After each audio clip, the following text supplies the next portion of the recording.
everybody. Happy Monday. I hope everyone's doing well. I miss you all. I have a book that I'd like to share with you. It's one of my favorite Easter books, and I know it's past Easter, but I wanted to share it with you anyways. It's a story by Jan Brett, and it's called The Easter Egg.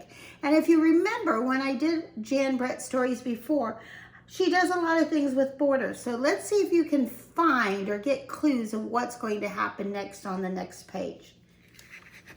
And it's called Jan Brett, The Easter Egg. Chirrup, chirrup, spring is here. Time to start on my first ever Easter egg, Hoppy said. Each year, the bunny who decorated the winning egg got to help the Easter bunny hide the eggs on Easter morning.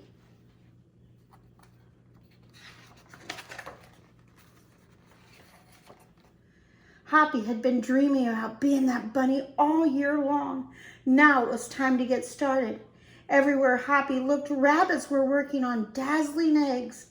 I need an amazing idea, he thought.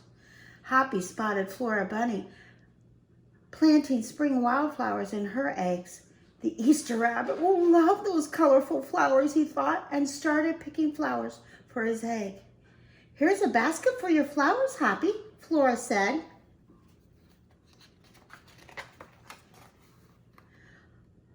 Chomp, chomp, scrape, scrape. Hoppy spied Buster Birch carving a magnificent wooden egg. I wish I had some wood for my egg, he wished out loud. Well, here you go, Hoppy, Buster Birch said, and he put a smooth, round piece of wood in Hoppy's basket. Thank you, Buster, Hoppy said. Hoppy was hopping along when the smell of sweetness led him out of the woods and straight to the chocolate egg that Auntie Santafras was decorating with creamy frosting, squiggles, and bows.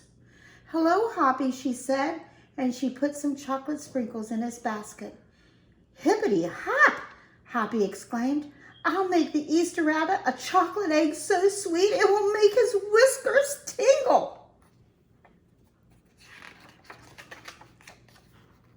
Then Hoppy saw Granny Irony decorating one of her fabulous story eggs. First, she traced a design on the egg with a special tool, and then she dipped the egg in pots of yellow, green, orange, and red dye, adding to the design each time. Hoppy couldn't believe his eyes. I'll never make an egg that beautiful, he told Grandma Irony. She smiled. Try, she said, giving him one of her special tools.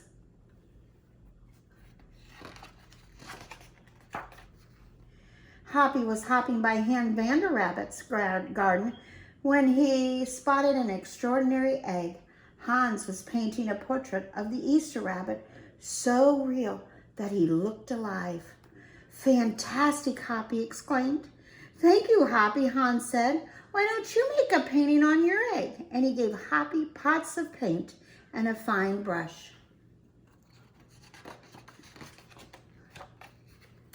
As Hoppy bounced along, a loud boing nearly knocked him off his feet. It was a whirling, twirling, mechanical egg. Whoa, Hoppy said, that's an unusual egg. Oh, would you like to make one? Roberto asked. Hoppy tried hard, but the harder he tried, the more parts and pieces piled up around him. Thank you, Roberto, he sighed, but I think I better make the egg that is right for me.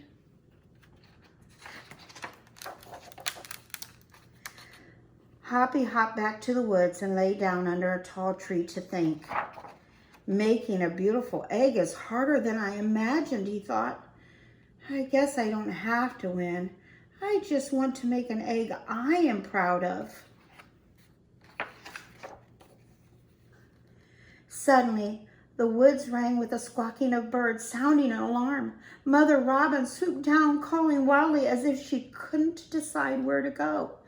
An egg had tumbled out of Mother Robin's nest, and inside was a perfect blue egg.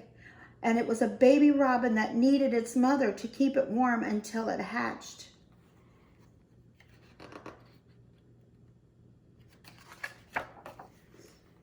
Hoppy knew what he had to do. He sat down carefully and covered the blue egg with his soft, warm fur. I'll take care of you the best I can, he whispered. Relieved, Mother Robin chirped and settled down on her other 2 eggs.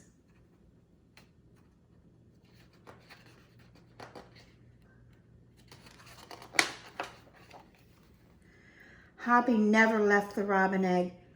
If it was sunny and warm, he carefully turned the egg in its nest of moss. If it was rainy and cold, he kept the egg covered and dried.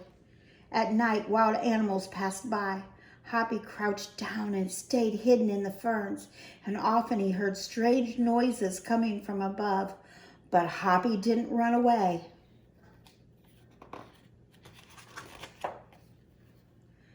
Every day, the rabbits worked on their eggs. Tadpoles turned into frogs. Buds swelled into leaves, and Easter came closer and closer.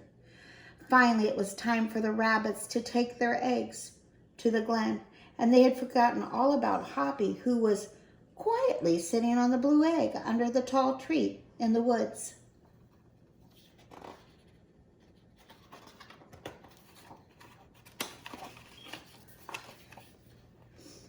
Early the next morning, the rabbits waited for the Easter rabbit, and suddenly a beautiful wagon rolled toward them out of the mist.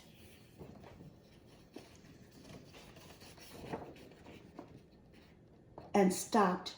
The Easter bunny stepped down from the wagon and admired the decorated eggs one by one. You have brought me the most beautiful eggs in the world, but a very special one is not here, he told them. The rabbits were puzzled.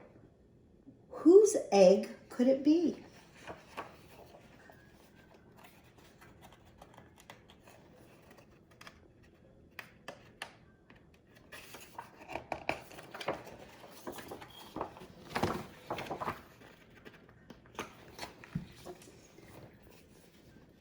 Fill my wagon with your wonderful eggs, he said. When I return, I will show it to you.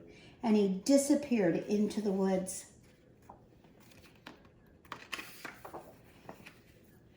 He came back with Hoppy, looking scruffled and beragged.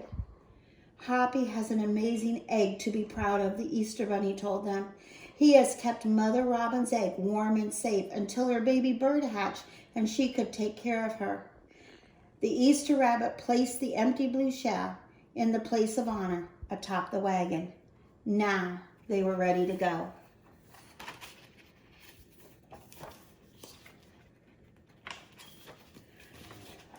The rabbits cheered for the egg that had surprised them all. It's our best Easter ever, Hoppy, they shouted. And the brave little bunny and the Easter rabbit rode off together to hide the eggs for girls and boys to find on Easter morning. Okay. I hope you enjoyed this story. I miss you so much. Sending you kisses and hugs, and I hope you have a great week. Talk to you soon. Bye.